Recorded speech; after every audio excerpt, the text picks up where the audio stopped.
On a l'impression que le futur, c'est hyper organique. C'est des endroits où on construit hyper vite, donc c'est impressionnant. Elle est gigantesque, la tour. Les images qu'on a vues du Shanghai du futur, c'est quelque chose qui est assez dans le prolongement d'ailleurs de ce qui existe déjà. D'ailleurs, il y a un des paysages qui est encore complètement intégré dedans, donc qui est le Bound, qui a déjà l'air assez futuriste. Ça se passe beaucoup de nuit, mais c'est vrai que dans l'imaginaire, on a souvent les grandes villes asiatiques de nuit. Et par contre, c'est des villes qui montent très très haut et qui sont très peuplées. Il y a des tours de plus en plus grandes, il y a des écrans connectés un peu dans la rue. On voit quand même que les usagers arrivent à se repérer. Et c'est pas forcément à travers de l'éclairage électrique. On voit qu'il y a l'air d'avoir un peu d'autres méthodes qui sont utilisées et qui rappellent un peu certaines solutions que Saint-Gobain fait, qui sont des bétons luminescents.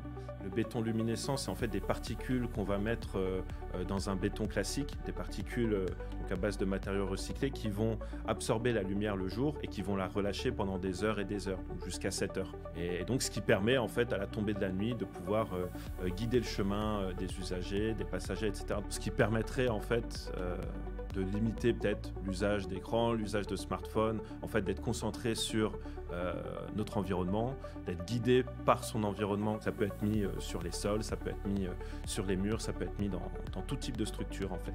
Et le béton, en règle générale, il y a d'énormes enjeux dans toutes les villes qu'on a vues d'ailleurs.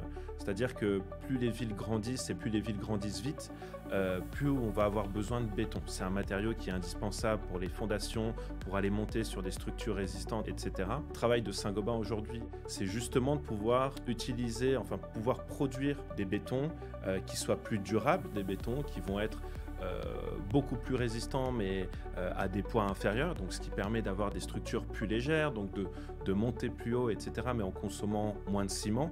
Je pense que c'est vraiment quelque chose qui est faisable et vers quoi on doit aller.